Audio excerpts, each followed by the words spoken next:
여러분, 기독교를 십자가의 종교라고 합니다. 왜 그럴까요? 물론 예수님이 십자가에서 죽으셨기 때문에 저희가 그 십자가를 믿음으로 바라보는 의미에서 십자가의 종교라고 말합니다. 보다 중요한 건 십자가의 의미가 어디에 있냐는 겁니다. 십자가에 우리가 죽었습니다 라고 표현할 때 그게 무슨 말일까요? 우리가 세례받을 때 이렇게 말합니다. 내 옛사람은 죽고 이제 내가 새 사람이 되었습니다. 그래서 우리가 교회 이름을 새사람이라 짓고 저희도 이 강남 새사람 교회 이름을 지었습니다.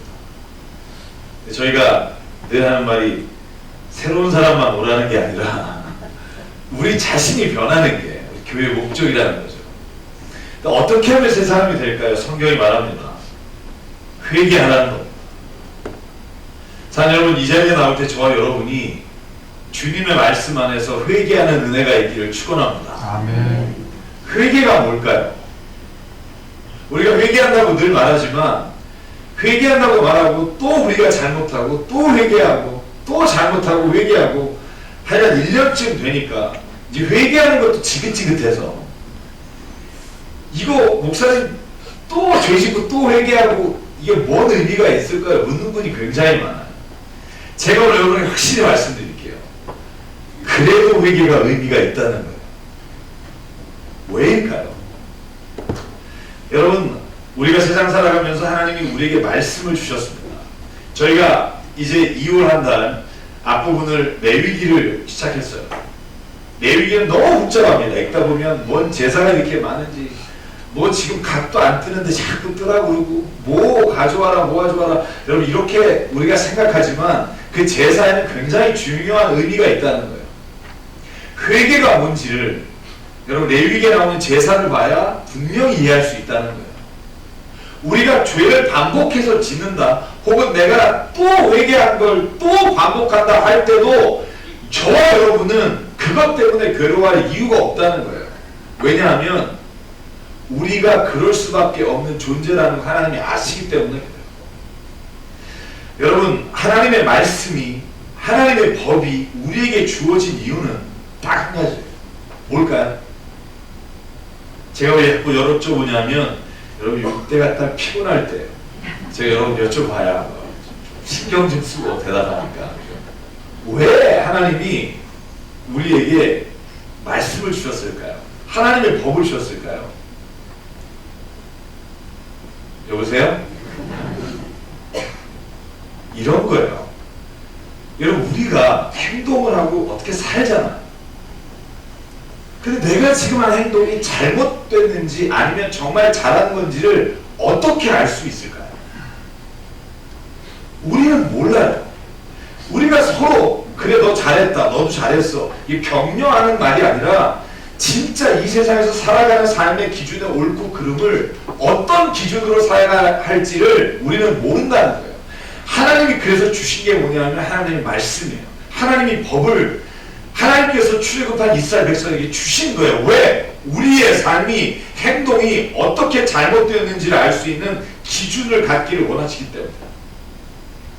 여러분, 운동 좋아하시는 분들이 아마 농구 경기를 볼 때 이런 생각 하실 거예요. 아니, 신장이 작은 나라에서 이 농구 골대 이렇게 높여놓고 서로 누가 잘 넣나 하는 거 이게 불공정하다.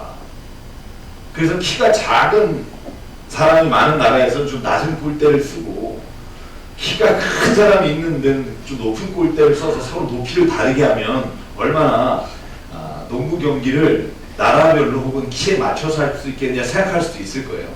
그런데 한번 생각해 보시고요. 그랬을 때 이 국제 경기가 되겠냐고요. 여러분, 축구 골대를 어디는 이렇게 만들어 오고 어디 이따하게 만들어 오면 여러분 이게 경기가 되겠냐고요. 그래서 여러분, 운동 경기 할 때 가장 중요한 게 골대 크기하고 높이예요. 이걸 어기면 안 돼요. 여러분, 무역을 할 때도 마찬가지입니다. 여러분, 각자 나라마다 1kg이나 재는 단위가 다 다르다고 생각해 보세요. 여러분, 나는 5kg 가져왔는데 저기도 5kg 가져왔는데 재보니까 뭐 10배 차이 난다. 여러분, 이러면 어떻게 거래가 되겠어요? 그래서 제가 여러분에게 몇 년 전에 소개한 단체가 하나 있어요. 그게 뭐냐면 국제도량형국이라는 거예요. 아마 이쪽 분야 일하시는 분 아시겠지만 프랑스에 본부를 둔 이 국제도량경국은 1875년에 세워졌어요. 여기서 뭐를 하는 거냐면 여러분 왼편에 보이시는 거 있죠. 이게 1kg을 프랑스에 가면 1kg을 이걸로 한다라고 표준으로 해놓은 거예요. 백금이 90%고요. 여러분이 잘 아시는 이디륨이 10%. 그래서 높이가 39mm 원기둥의 모양으로 된 저 물체를 1kg이라고 정한 거예요. 왜? 나라마다 다르면 안 되니까. 여러분 그런데 재작년에요. 저 1kg을 다시 한번 검사했더니 130년 동안 공기의 저항부터 시작해서 이물질이 묻기도 해서 처음보다 100마이크로그램이 가벼워졌다는 걸 알게 됐어요. 100마이크로그램이면 100만 분의 1g이에요. 근데 그것마저도 여러분 우리가 표준치를 정할 때 굉장한 오차가 될 수 있어요. 그래서 오른쪽으로 바꾼 거예요. 오른쪽은 우리가 물리학을 할 때 쓰는 상수예요. 플랭크 상수라는 것으로 여러분이 저도 이거 사실 이해하기 좀 어렵습니다만 어쨌든 킵을 저울이라고 해요. 그래서 우리가 측량할 때 전기 기계적으로 측량해서 오차가 없게 만든 저 표준치를 씁니다. 예를 들면 이런 거예요. 1kg가 얼마만큼이냐? 그러면 저걸 가져다 재는 거예요. 모든 나라가 저 표준으로 무역과 거래를 하고 물건을 사고 건물을 세워야만 오차가 없어요. 여러분 잘 아시겠지만 예전에 한번 우주선을 쐈다가 터졌을 때, 폭발했을 때 그 이유를 나중에 발견한 게 뭐냐면 거기에 쓰는 단위가 나라마다 달랐다는 거예요. 그게 얼마나 중요한지를 그래서 깨닫게 되는 거예요. 제가 왜 장황하게 이 설명을 드리냐면 세상을 살아가면서도 우리가 사람 간의 거래를 할 때도 이 기준이 굉장히 중요하거든요. 하물며 우리가 이 세상에 태어나서 하나님이 주신 이 세상에 살아가면서 저와 여러분이 무엇이 옳고 그름인을 알게 하기 위해 하나님께서 우리에게 말씀을 주셨다는 거예요. 그 말씀은요, 저와 여러분이 행동하거나 어떤 기준을 가지고 갈 때 이것을 따라서 내 삶을 바라보라고 하나님께서 주신 하나님의 선물인 줄 믿습니다. 여러분 어떻게 해야 될지 모르실 때 하나님이 이렇게 말해요. 이 말씀을 읽고 그 말씀을 따라가면 너희가 살 것이다. 여러분 하나님이 이 세상을 창조하시고요. 완전하신 하나님이 저와 여러분에게 이 세상을 선물로 주셨어요. 다스리라고 말씀하셨어요. 어떻게? 이 세상을 창조하신 하나님이 그 세상을 창조하신 원리에 따라 우리를 그렇게 윤리적인 기준과 삶의 표준을 주시고 따라오라고 말씀 가운데 우리 이끌어 가신다. 자 여러분, 여러분과 제가 각자가 정말 옳다고 여기는 일을 정말 최선을 다해 했음에도 불구하고 오히려 그것 때문에 세상이 엉망이 될 수가 있다는 걸 잊지 말라는 거예요. 하나님의 말씀에서 벗어나. 여러분 그게 제일 무서운 거예요.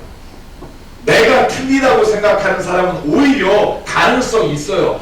여러분 교회에 나오지 않아도요. 내가 뭔가 잘못했다고 말할 수 있는 사람이 있다면 가능성이 있어요. 그런데 나는 옳다고 말하는 사람이 많은 곳에는요. 가능성이 없어요. 정말 옳은 사람 때문에 망친 연주의 얘기를 한번 해드릴게요. 유명한 지휘자 가운데 레오폴드 스토코프스키라고 하는 분이 있어요. 이분이 원래 필라델피아 오케스트라의 지휘자이셨는데 이분이 연주를 할 때 베토벤의 교향곡의 서곡을 지휘를 하다가 트럼펫이 나오는 부분에서 연출을 하셔서 트럼펫 주자가 관객석에서 딱 일어나서 이렇게 연주를 하도록 연출을 하신 거예요. 그래서 서곡을 가지고 가다가 트럼펫 나오는 부분에 딱 돌아서서 딱 지휘를 했는데 안 나오는 거죠.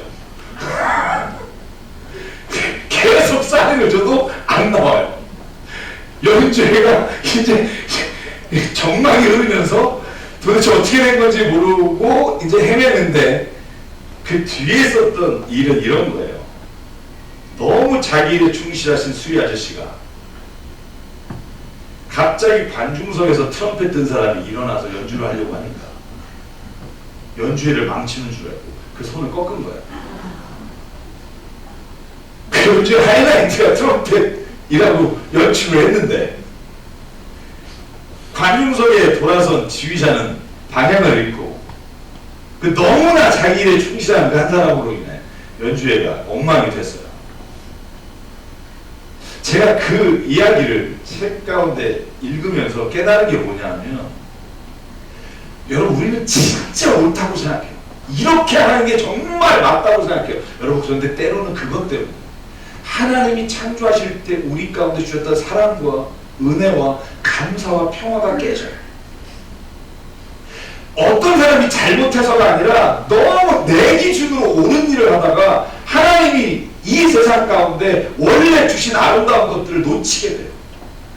여러분, 진짜 내가 옳은 거 증명하고 싶을 때 얼마나 많아요. 내가 진짜 너보다 좀 낫다고 말하고 싶을 때 얼마나 많아요. 그런데 여러분, 하나님의 말씀으로 우리의 삶을 바라보면 내가 옳고 그름이 아니라 하나님의 말씀에서 무엇이 하나님이 가장 기뻐하시는 것인지를 보며 살아갈 수 있는 길이 거기에 있다는 거예요. 우리가 창조주 하나님이 우리 인생길에 주신 법과 질서를 알지 못하고 깨닫지 못하면 우리는 옳은 일을 하는 것 때문에 상처 주고 내가 옳다고 여기는 것 때문에 사람과 사람 사이가 원수가 돼요. 여러분, 오늘 저희가 읽은 레위기의 말씀이 제사에 관한 말이지만 하나님이 주신 그 기준을 따라 살아가지 못할 때 우리가 어떻게 해야 되는지를 알려주신 말씀입니다. 잘 보실래요? 레위기 4장부터 시작하는 속죄죄에 관한 말씀이에요. 4장 1절과 3절 이렇게 되어 있어요. 주님께서 모세에게 말씀하셨다. 너는 이스라엘 자손에게 다음과 같이 일러라. 어떤 사람이 실수로 잘못을 저질러 나 주가 하지 말라고 명한 것을 하나라도 어겼으면 다음과 같이 하여야 한다. 특히 기름부음을 받고 임명받은 제사장이 죄를 지어서 그 벌이 백성에게 돌아가게 되었을 경우에 그 제사장이 지은 죄를 용서받으려면 소떼 가운데서 흠없는 숫송아지 한 마리를 골라 속죄 제물로 주에게 바쳐야 한다. 그리고 오늘 5장에 넘어와서 저희가 읽은 본문에 보면 모든 이스라엘 백성에게 이렇게 말합니다. 1절과 2절 같이 읽을까요? 시작! 누구든지 증인 선서를 하고 증인이 되어 자기가 본 것이나 알고 있는 것을 사실대로 증언하지 않으면 죄가 되고 그는 거기에 대하여 책임을 져야 한다. 누구든지 부정한 모든 것, 곧 부정한 들짐승의 주검이나 부정한 집짐승의 주검이나 부정한 길짐승의 주검에 몸이 닿았을 경우에는 모르고 닿았다고 하더라도 그는 부정을 탄 사람이므로 깨닫는 대로 그 죄를 속하여야 한다. 아멘. 여러분, 잘 보실래요? 우리가 실수해요. 죄 져요. 근데 하나님이 보시는 게 뭐냐면 너 실수하고 죄 졌으니까 내가 너를 이 세상에서 없애버리겠다가 아니라 너가 만약에 실수하고 죄 질 수 있어. 왜? 너는 완전하지 않으니까. 그런데 그걸 깨닫게 되었을 때 어떻게 해야 하냐면 그때 하나님 앞에 나오라는 거예요. 선하시고 의로우시고 모든 것의 기준이 되신 하나님 앞에 내가 설 때만이 너가 돌이킬 수 있으며 다시 회복될 수 있다고 말씀해 주시는 거예요. 여러분, 3절로부터 5절에 보면 특히 4절은 제가 얼마나 회개가 됐는지 몰라요. 또 누구든지 생각 없이 입을 돌려 악한 일을 하겠다거나 착한 일을 하겠다고 맹세할 때 비록 그것이 생각 없이 한 맹세일지라도 그렇게 말한 사실을 잊고 있다가 뒤늦게 알고서 자기의 죄를 깨달으면 그 죄를 속하여야 한다. 어떻게 속하느냐? 5절 사람이 위에서 말한 것들 가운데 어느 하나라도 잘못이 있으면 그는 자기가 어떻게 죄를 지었는지를 고백하여야 한다. 여러분, 죄를 고백하는 게 회개잖아요.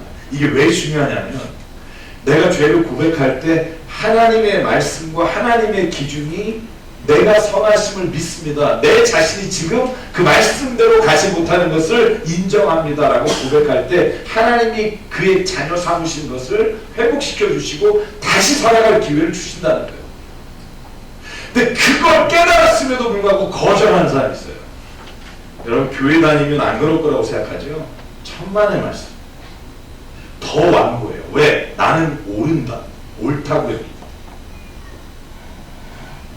그래서 목회하다 보면 제일 힘든 게 죄인 때문에 힘든 게 아니라 옳은 분 때문에 힘들다는 말을 많이 해요. 차라리 죄인이라고 여기는 분은 쉬워요. 목사도 마찬가지예요. 내가 잘못하고 실수하고 죄인이라고 고백하는 사람은 좀 쉬워요. 나는 여기 모든 사람들을 내가 옳은 길로 이끌어가야 하는, 나는 주의 종이다 라고 하면 어려워요. 그분은 안 바뀌어요. 왜냐하면 자기가 옳기 때문에. 제가 여러분에 한번 말씀드린 적 있죠? 천국에 가니까 맨 죄인밖에 없어. 그래서 거기가 은혜로운 거예요. 내 잘못입니다. 내 죄입니다. 지옥에 가니까 맨 의인밖에 없어. 너 때문에 여러분, 그래서 죄인이 하나님의 의롭게 불러주심으로 그 죄인이 하늘나라에 자녀 삼아 주시는 거예요. 여러분, 저는 그걸 믿습니다. 내가 옳은 사람이 아니라 하나님이 옳다고 여기며 나의 죄를 주 앞에 회개하는 사람이 하나님이 볼 때 의로운 사람이에요. 왜? 하나님의 말씀의 의로우심을 믿고 있기 때문에. 여러분, 제가 데미안이라는 책을 읽고 있어요. 너무 재밌어요. 저는 이게 신학서적인가 생각이 들 정도예요. 헤르만 헤세가 이런 분이었나? 거기에 이런 얘기가 나와요. 거기에 나오는 스팅클레이라는, 에밀 스팅클레이라는 주인공 있잖아. 주인공이 너무 바른 집에서 자란 거예요. 기독교 집안. 아버지, 엄마, 누나들이 다 옳은 일만 하는. 재미없어요. 거기에 평화가 있지만 재미가 없어. 그래서 나쁜 친구들 사귀게 돼요. 그 중에 하나 여러분 잘 아시는 사람 있죠? 프란츠 크로모라고 하는 일진 회장 정도 되는 애예요. 이 크로모 밑에 똘마니들하고 같이 어울려 다녔어요. 그런데 거기를 따라다니다 보니까 위축이 돼요. 왜 위축되는 줄 알아요? 거기 모이면 항상 얘네들, 야, 난 어저께 있잖아, 어느 놈을 팼는데, 자기의 무용담을 얘기하는데 얘는 할 말이 없는 거예요. 왜? 자기 집안은 기독교 집안에 싸우지 않고 그렇게 살아서 맨날 쫓아다니니까 자기가 왠지 모자란 사람 같은 느낌이 계속 들면서 어느 날 갑자기 걔네들이 무용담을 말할 때 자기도 하나 건수를 얘기한 거예요. 하지도 않은 짓을. 너 옆에 있잖아, 사과 그거 엄청나게 도둑 맞아야 돼. 누가 있는 줄 알아? 내가 있어. 말해놓고 나니까 아차 싶은데 여러분, 뒤돌릴 수 없는 게 죄예요. 너 진짜야? 그걸 네가 했어? 야, 얼마나 힘든 줄 알아? 그 무거운 걸 부서에 탁 가는데, 야, 죽는 줄 알았어. 막 이렇게 자기도 말하다 보니까 이렇게까지 하면 안 되는데 막 이런 생각이 들면서 가요. 여러분, 그런데 다 무용담을 얘기하고 나는데 크로모가 이렇게 물어요. 야, 너 그게 진짜지? 어차피 여러분 되돌릴 수 없을 때는 이렇게 대답할 수밖에 없어요. 진짜야! 그래, 이렇게 물어봐요. 너 하나님한테 맹세할 수 있어? 목숨 걸 수 있어? 여러분, 잠깐 고민하다가 여러분, 싱클러가 말합니다. 하나님 믿고 내가 맹세할게. 아차 싶었으나 이미 그 길로 돌아섰어요. 그 다음이 재밌어요. 네가 훔쳤다는 거 내가 사람들한테 까발리기 전에 돈 가져와. 로시작 때 이 크로모의 괴롭힘이 매일매일 계속돼요. 네 집 앞에서 휘파람을 불면 너는 돈 갖고 튀어나오든지 나와서 내가 시키는 죄를 져야 돼요. 그가 그렇게 살다가 너무 힘든 거예요. 차라리 아버지에게 말을 해버린다. 그런데 아버지가 화를 내는 거 둘째치고 나에 대해서 실망할까봐 말을 못해요. 그러다가 그 크로모로부터 이 괴로움을 해방시켜준 사람이 데미안이라는 친구예요. 그래서 제목이 데미안이죠. 여러분, 제가 이 소설을 읽어가면서 깨달은 게 뭐냐면, 한 번 죄를 저지르고 회개할 기회가 있을 때 하지 않고 그냥 내가 살아가는 것이 그래도 나한테는 유익하다고 여기며 사는 사람에게는 결국 이런 일이 일어나요. 결국에 맨 마지막에 더 큰 죄가 우리를 짓누르게 되고, 그걸 바울이 로마서 이렇게 말해요. 죄의 노예가 되어 사는 거예요. 여러분, 로마서 6장 16절을 저는 읽으면서 너무나 은혜를 받았어요. 여러분이 아무에게나 자기를 종으로 내맡겨 복종하게 되면 여러분은 여러분이 복종한 그 사람의 종이 되는 것을 알지 못합니다. 여러분은 죄의 종이 되어 죽음에 이르거나 아니면 순종의 종이 되어 의에 이르거나 하는 것입니다. 그러나 하나님께 감사한 것은 여러분이 전에는 죄의 종이었으나 이제 여러분은 전에 받은 교훈의 본을 마음으로부터 순종함으로 죄에서 해방을 받아 의의 종이 된 것입니다. 아멘. 어떻게 의의 종이 됩니까? 우리가 의롭게 사는 거, 여러분 내 기준으로 최선을 다하는 거 버리시라는 거예요. 하나님의 말씀이 내 안에 그 말씀이 가장 옳은 말씀으로 알아 순종하는 게 의롭게 사는 거예요. 내 기준으로 내가 오늘 이만큼 했으니까 나는 굉장히 괜찮은 사람이다 생각하는 게 아니라 하나님이 말씀을 보고 이 말씀에 내가 순종하거나 아니면 죄를 따르거나 둘 중에 하나를 결단할 때 거기에 죄의 얼매인 내 안에서 불편한 마음을 가지고 사느냐 아니면 하나님의 자유함을 가지고 사느냐가 달려있다는 거예요. 사랑 여러분, 레위기에서 왜 우리가 죄를 깨닫게 되었을 때 즉시 하나님께가 제사를 드리라고 말한 줄 아세요? 제사는 나를 죽이는 거기 때문에 내 죄를 짐승에게 전가하고 그 짐승이 죽는 걸 제사라고 하고 이 죽는 걸 통해 내가 마땅히 죽어야 될 것을 이 짐승이 죽어주는 것을 우리가 고백하기 때문에 그 제사가 다시 회복되는 은혜가 거기에 있는 거예요. 그 다음에 로마서 6장 21절과 23절 사도 바울이 이렇게 말합니다. 저는 이 말씀 같이 읽었으면 좋겠어요. 로마서 6장 21절입니다. 함께 읽을게요. 시작. 여러분 그때 무슨 열매를 얻었습니까? 이제 와서 여러분이 그러한 생활을 부끄러워하지만은 그러한 생활의 마지막은 죽음입니다. 이제 여러분은 죄에서 해방을 받고 하나님의 종이 되어서 거룩함에 이르는 삶의 열매를 맺고 있습니다. 이 마지막은 영원한 생명입니다. 죄의 삭은 죽음이요 하나님의 선물은 우리 주 예수 그리스도 안에서 누리는 영원한 생명입니다. 아멘. 하나님의 말씀이 내 삶의 기초가 되고 표준이 되고 그 실수가 없으시고 완전하신 하나님의 말씀을 따라 사는 자에게 주시는 기쁨을 누리며 사는 삶, 여러분 그것이 그리스도인들에게 주시는 하나님의 은혜인 줄 믿습니다. 여러분 우리가 은혜 그러면요 정말 죄송하지만 모든 그리스도인들이 은혜라고 말할 때 기준이 성경과 달라요. 아 오늘 우리가 은혜 받았습니다. 목사님 저희 은혜 받았습니다. 내가 생각했던 대로 얘기해줘서 고맙다 이런 걸로 들려요. 가끔은 그래요. 여러분 은혜 받았습니다. 오늘 하나님 은혜를 베푸셨습니다. 뭐예요? 내가 원하던 걸 얻었을 때 은혜 받았다 그래요. 근데 성경이 말하는 은혜는 뭐냐면 내가 원하는 걸 얻는 게 은혜가 아니에요. 내가 잘못된 것을 깨달았을 때 하나님이 나에게 그 용서를 주시는 게 은혜라고 말해요. 죄로부터 자유함을 갖게 되는 게 은혜라고 말해요. 우리가 세상에서 원하는 것을 간구해서 얻는 것도 은혜의 일부분이지만 가장 근본적인 은혜는요 영원한 생명과 기쁨을 내가 죄 가운데 있지 않고 살아가는 걸 성경이 말하는 은혜라고 해요. Amazing grace. 놀라우신 은혜가 뭐냐면 죄로부터 자유함을 얻고 더 이상 죄의 종이 아니라 하나님의 말씀의 의의 종이 되는 삶. 저는 그게 은혜라고 믿어요. 저와 여러분에게 그 은혜가 충만하길 주의 이름으로 축원합니다. 그 은혜가 임하면 다른 어떤 은혜들은 순간적이고 부분적이나 그 은혜를 체험한 사람은 어떠한 상황에도 그 은혜가 내 삶의 모든 것들을 바꾼다는 고백을 할 수밖에 없다.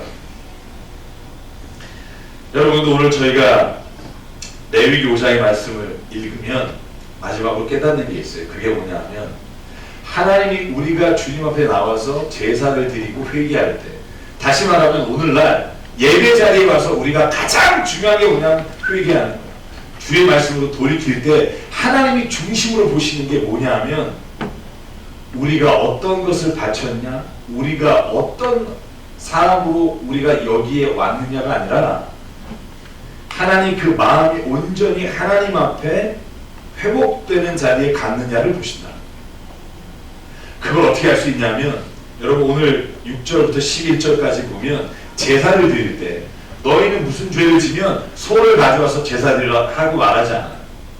양을 가지고 와서 제사 드리라 말하지 않아요. 제사장과 온 백성의 죄는 송아지를 드리지만 형편이 되는 사람은 양과 염소로 자기의 죄를 제사를 통해 회개하고, 그것도 가져올 형편이 안 되면 집비둘기나 산비둘기 2마리 가져와서 그걸로 제사를 드리고, 그것도 형편이 안 되면 곡식을 가져와서 고운 밀가루 10분의 1 에바를 가져와서 제물로 바치라는 거예요. 여러분, 저는 여기에 놀라운 은혜가 있다고 생각해요. 너 양 한 마리 가져와서 드려. 그러면 드리지 못하는, 드릴 수가 없는 사람이 있잖아.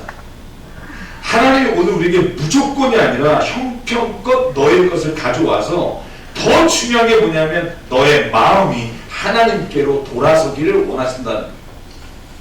여러분, 교회 나오실 때 이랬으면 좋겠어요. 하나님, 내가 오늘 뭐를 합니다. 내가 주의를 지켰습니다. 하나님, 내가 하나님 앞에 이런 걸 바쳤습니다가 아니라, 하나님, 내가 오늘도 내 마음이, 이 찢겨진 마음, 하나님으로부터 멀어진 이 마음이 하나님께 돌아옵니다. 아버지 하나님, 오늘 나를 받아주십시오. 이렇게 고백하기를 하나님 원하시고, 그게 제사의 가장 중요한 부분이에요. 예배의 가장 중요한 부분이 오늘 주님께 내가 돌아오는 거예요. 그래서 여러분, 요에서 2장 13절과 12절과 13절을 보면 이렇게 되어 있습니다. 지금이라도 너희는 진심으로 회개하라.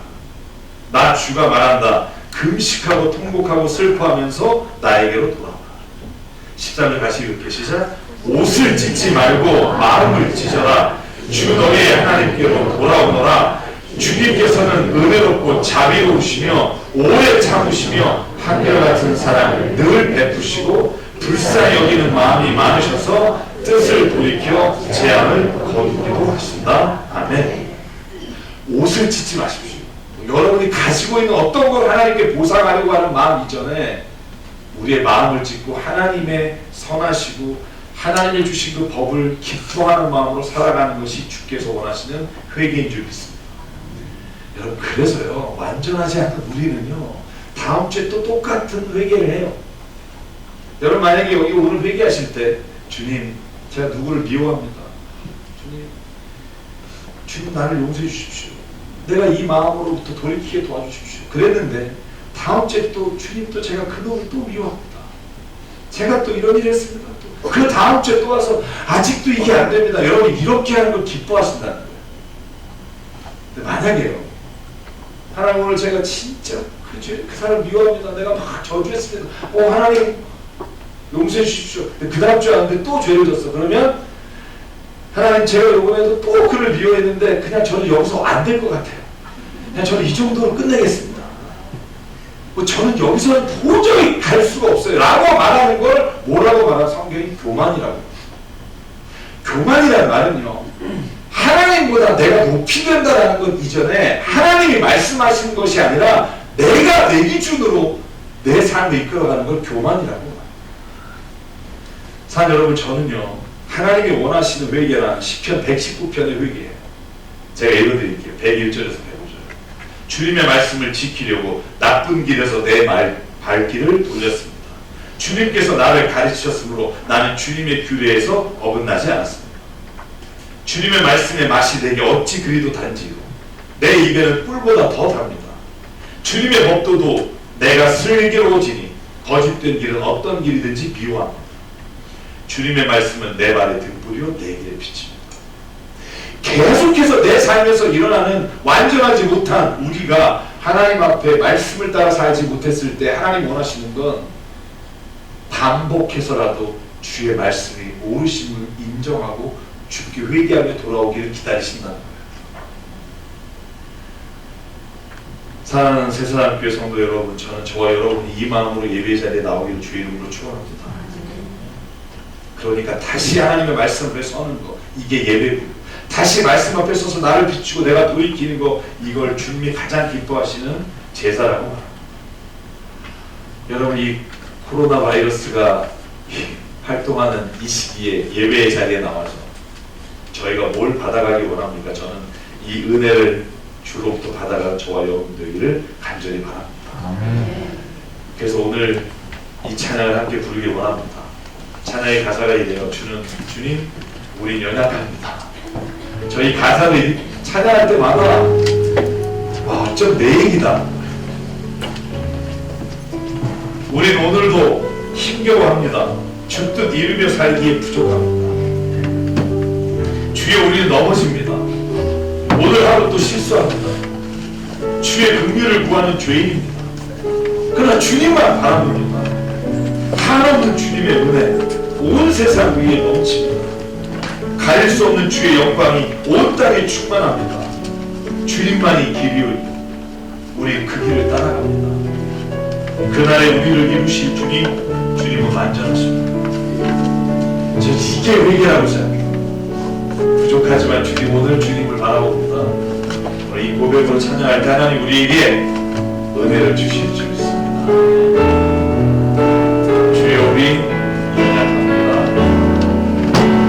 주여 우리 연약합니다. 우리 오늘을 힘겨워합니다.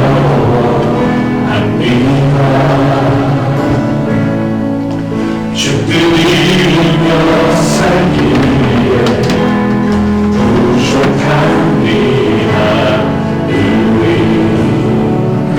우린 연약합니다.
것 때문에 주의 말씀을 우리의 마음에서 거절하는 자 되지 않기 원합니다. 주의 말씀이 완전하시기에 우리의 부족함이 드러나 우리가 부끄러움을 당하는 것을 회피하지 않기를 원합니다.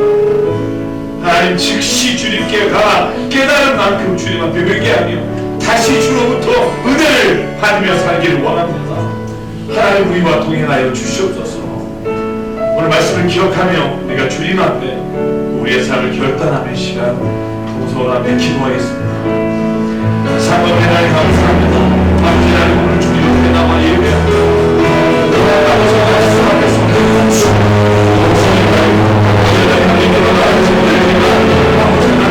이것이 기쁨의 세상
세상을 창조하실 때 좋다고 말씀하신 하나님의 모습을 기억합니다.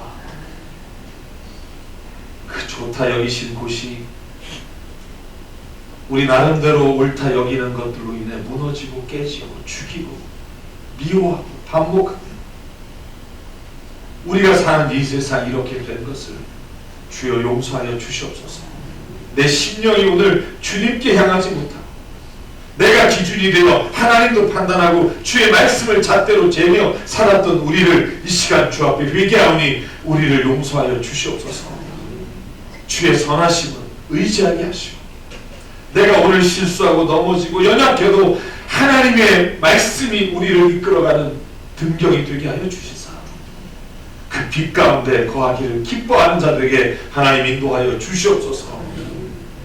우리가 또한 이 시간 주님 앞에 회개하는 것은 내 자신의 삶만 바라보며 다른 사람을 판단했던 모든 자리에서 내려와 우리 모두가 다 하나님 말씀 앞에 서는 자 되기를 원합니다. 그럴 때 하나님 어떻게 이끌어 가실지, 어떻게 우리 안에 약속하신 사랑과 평강과 은혜와 감사와 기쁨이 넘치게 하시는지 체험하며 사는 자 되게 하여 주시옵소서. 코로나 바이러스로 고통당하는 많은 사람들을 주님 기억해 주시고 아버지 하나님 우리는 그 뜻을 헤아리지 못하고 그 뜻을 알지 못하여 힘들어하고 있사오니 아버지 하나님 각자에게 주님이 이 일을 통해 깨닫게 하시고 보게 하시고 돌이키게 하시는 은혜가 또한 있게 하여 주시옵소서. 우리에게 주신 생명과 시간과 달란트와 모든 물질이 주님의 것입니다. 우리에게 주신 것은 누군가에게 주의 일을 감당하기 위해 주신 줄 믿사오니 우리가 오늘 예물로 헌금으로 드릴 때 주의 나라와 주의 뜻을 위하여 사용해 주시옵소서. 이제는 우리 주 예수 그리스도의 은혜와 하나님 아버지의 무한하신 사랑과 성령님의 감동, 감화, 충만한 교통, 위로하심 오늘 이 시간 하나님의 말씀과 주의 법도를 즐거워하며 아침 저녁으로 변하는 우리가 기준이 아니라 주님의 말씀이 기준이 되기를 소망하며 이 자리를 떠나 각자의 삶으로 돌아가는 한 사람 한 사람 머리 위에 그 가정과 일터 위에 주님 세우신 새사람 교회 위에 지금부터 영원토록 함께 하시기를 간절히 축원하옵나이다. 아멘.